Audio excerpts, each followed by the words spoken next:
Hey folks, Harley Day Rider here, back at you once again, your good old friend HDR. Looks like there's a concert tonight. There's traffic backing up all over the place up here in Burgestown, Pennsylvania.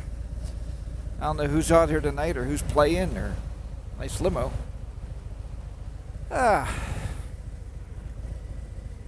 how has everybody been doing lately? That's a line from NC Stoney. He always asks, how is everybody doing out there? We are on the lovely Road Glide Ultra, and we are going to do a little rip here. Just actually going out to get some dinner. Mrs. HDR is out with her daughter this evening, so I thought I'd run down and just grab a bite to eat and stop at the Walmart, which is crazy enough, get some gas in the bike. As well as talk to you a little bit about the difference between a fixed fairing and the Batwing fairing on the highway, because a lot of you have been asking, so HDR, what do you think is different with the fixed fairing onto the frame? So we're going to discuss that a little bit going down the highway here, and give you some of my thoughts on the subject. First thing I tell you, I got the 500-mile break-in done, and that takes a little bit. Getting that, hitting the 500-mile mark on a bike and getting that engine broken a little bit, varying the speed, varying the RPM, staying under 3,000 RPM and all that jazz. Still gonna baby her a little bit though, right now, just to make sure she has a nice break-in period, and make sure the engine make sure the engine doesn't get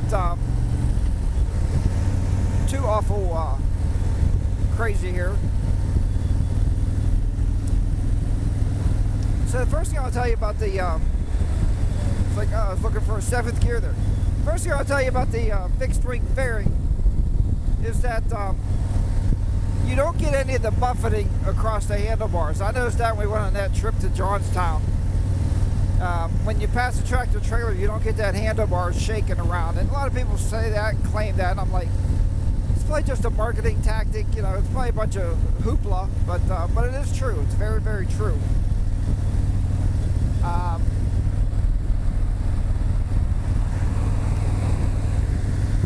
And when you get it up to speed there, what I like too, with the vents open, I don't get any helmet buffeting. Even though that windshield, I'm looking right over top of that windshield, but you're not getting a lot of helmet buffeting there across the windshield, so that's a definite positive. I don't think I'm going to need a higher windshield. The wind from the side is not bad because you're pushing around a 900-pound motorcycle, so it's not really pushing you around too much. I mean, it's a pretty heavy bike to start with. I do think it's funny though. I'm doing 70, and you can see this person beside me passing me up here like I'm sitting still while they're trying. And I'm sure I can rip it and definitely blow them away, but I'm not going to do that either, that's for sure. So overall though, I mean, I also think when you're turning, when you're making your U-turns with the fixed wing fairing, you're not putting that weight on the handlebars, so you don't feel like you're going to tip it as much because the handlebars are actually turning inside that fairing. So you can make a little bit tighter turn, so it feels like anyway. So that's my my take on it. Yeah, so whichever bike you buy, whichever Road Glide you're looking at, the standard Road Glide, the Road Glide Special, or the Road Glide Ultra, any one of those 3 bikes are going to ride just the same. Naturally, being the normal Road Glide, I think is probably a little lighter because you don't have the tour pack on the back. But yeah, like this tractor trailer passed me here, I don't feel that buffeting anymore of the handlebars like I did with the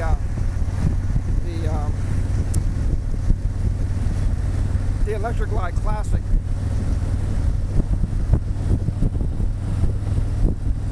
feel like you're fighting the wind. And with that, somebody was telling me the other day, I don't know where I was, but they seen the bike and we were talking a little bit, and they were telling me that with the fixed wing fairing, you can actually do more miles a day because it's not wearing you out. You're not getting tired as fast. Now, and that wasn't a sales guy. That was just somebody talking to me. And I said, well, that's nice to know. That's very positive. So other than that, you know, that's about my take on a fixed fairing opposed to the handlebar mounted Batwing fairing. But definitely I can ride either one. They're both very comfortable touring bikes, and you know, and I've ridden the other one a lot of miles. I mean, you're talking 17, 18, 20, 20, I don't know, thousands of miles I rode the other one. And you know, when you're riding what you ride, you'll never know the difference between the rides. So I recommend, find yourself a Harley demo ride somewhere and go out and test the different Harleys out. Jump on it.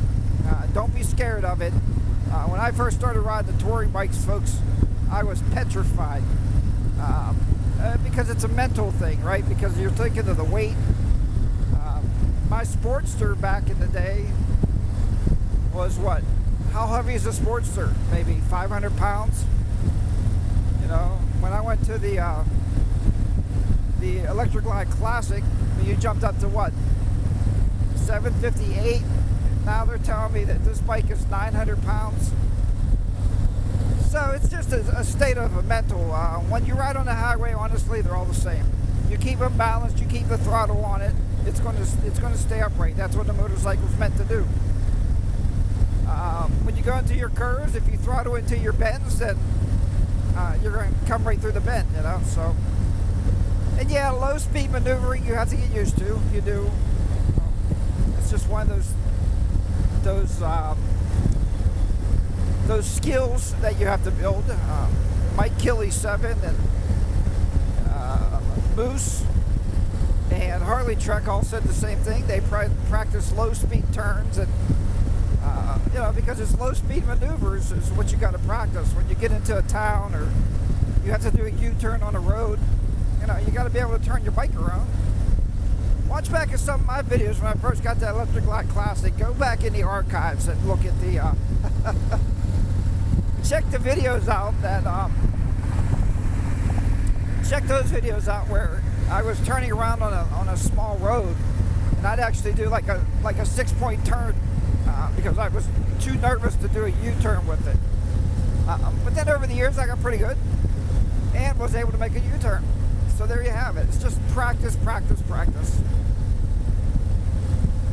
Alright, so like I said, I am going down here first to get some food. I come back, get some fuel, then stop at Walmart for a couple items.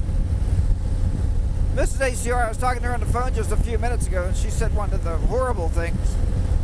We're going to have to make a Walmart list. You can't do a list when you're on a motorcycle. See, that's when you, I mean, you got saddlebags and stuff, but you're not buying a 24-roll of toilet paper and 12 rolls of paper towel and strap them to the motorcycle to take them home. It's just not going to happen. So, I think that's one of the benefits of riding a motorcycle to go to the store. You're only going to get the essential items that's going to fit in the saddlebags. So, all right, but we are coming here into downtown Weirton, where I had you a couple weeks ago, and cut off right here, and we're going to go down here and grab a bite to eat. So at this point in my video, I will say have a great day, everybody. Remember, ride your own ride. Be safe out there. And Crazy Cool New Yorker always has a great saying at the end of his videos. If you ever watch him, it's Crazy Cool New Yorker with a K. Because, you know, he wanted to be cool with the spelling, and he's a great guy. Been watching him for years. He rides a Victory motorcycle. And just a really nice, mellow guy there. Great family man. But he always has a saying, ride what you love and love what you ride. So no matter what kind of motorcycle it is out there, he will talk to you, comment with you, chat to you, and you can go visit him up in New York, and he will go out for a ride with you. He don't care what kind of motorcycle. He said the other day he waves at scooters, so he's a good guy. All right, everybody, take care, and we will talk to you next time. Harley Dayrod is going to be down and out on a beautiful, let's see what the temperature's flying right now. 89 degrees down here in Weirton, West Virginia. I'll talk to you next time. Bye-bye for now.